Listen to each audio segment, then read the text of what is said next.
Un podcast, une histoire. Histoire numéro 9, drôle de pêche. Aujourd'hui, c'est l'histoire de Bernard.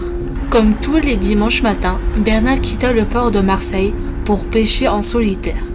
C'était un gentil grand-père que tout le monde adorait, bien en chair malgré les régimes que sa femme lui faisait subir. Ce jour-là, il s'habilla d'un pantalon bleu bien repassé, d'un joli pull jaune tout neuf, et n'oublia pas son beau bonnet noir en laine. Sa femme, Martine, était toute petite, assez forte, et elle portait des lunettes rondes qui agrandissaient ses petits yeux bleus. Martine avait un très bon caractère. Elle était très généreuse. Bernard partit vers 9h. Avant, il alla boire un coup avec ses copains au Galion, un petit bar où il se donnait rendez-vous entre copains. Soudain, il vit Robert, l'amant de sa femme. Il avait appris que sa femme le trompait lorsqu'une lettre de rendez-vous destinée à Martine et signée Robert lui était tombée sous les yeux. Il n'avait pas pu avoir le moindre doute lorsqu'au dos de la lettre, il avait découvert une photo de celui-ci. Bernard quitta d'un bond la table où il était installé avec ses amis, s'avança vers son rival et commença à l'injurier. Ce dernier, ne l'ayant jamais vu, demanda des explications à ces événements. Il comprit quand Bernard lui parla de Martine. Il était environ 10h. Bernard et Robert avaient déjà beaucoup discuté. Bernard, vexé d'être trompé, quitta Marseille en colère.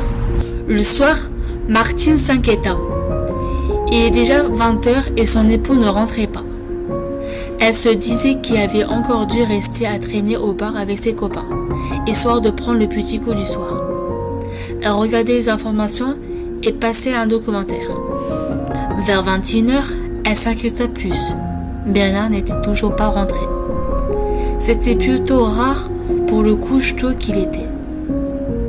Elle alla cependant se coucher un peu plus tard, comme à son habitude, mais ne parvint pas à s'endormir.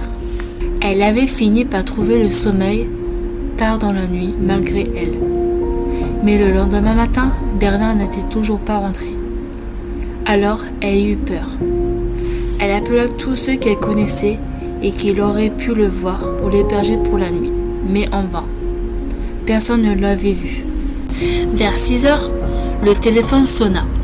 C'était la gendarmerie. Elle hurla. Bernard avait été retrouvé mort sur la plage. Un jeune surfeur avait découvert le corps noyé vers 4h30, en faisant sa promenade du matin. L'inspectrice Chantal fut chargée de l'enquête. Chantal était son prénom. Tout le monde l'appelait ainsi. C'était une grande femme, assez âgée, les cheveux assez courts. Elle portait de fines lunettes rondes posées sur son petit nez. Elle frappa à la porte de Martine et entra. Celle-ci était encore bouleversée. Chantal lui demandait si elle reconnaît l'homme qui était sur la photo. C'était Bernard, à l'endroit où on l'a retrouvé. L'inspecteur lui posait des questions. « Que faisiez-vous hier soir? Votre époux avait-il des problèmes avec quelqu'un ?» Martine se souvient que Robert l'avait appelée la veille au soir pendant qu'elle regardait la télévision. Il lui avait dit qu'il avait rencontré son mari et que ça s'est pas très bien passé entre eux deux. Chantal le convoqua au commissariat et l'interrogea assez vivement.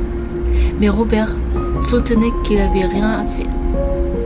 L'appel de 20h à Martine prouvait son innocence et fut libéré quelques heures après. Le corps de Bernard était recouvert de mazout. Ce fut un bon indice pour l'enquête. L'autopsie montra qu'il en avait aussi avalé. On pouvait penser qu'il était tombé et s'était noyé, mais Bernard avait dit à sa femme qu'il n'allait pas près de l'épave. Ce n'était pas un endroit pour pêcher. S'il était tombé, ça n'expliquait pas pourquoi il avait un hématome qu'une autopsie plus poussée remarqua dans son cou. Chantal chercha chez tous les gens que Bernard connaissait, mais personne ne pouvait être soupçonné. Tous avaient un excellent alibi. Elle eut une idée. Elle décida de partir rechercher dans les registres de Marseille. Par chance, il y avait juste un bateau dans le secteur au moment du meurtre. Elle demanda des informations sur le propriétaire de ce bateau, nommé l'Urbain.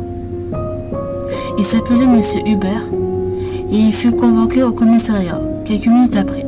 C'était un pauvre homme, l'air épuisé, ni rasé, ni peigné et habillé de quelques bouts de tissu déchirés au niveau des coudes et des genoux.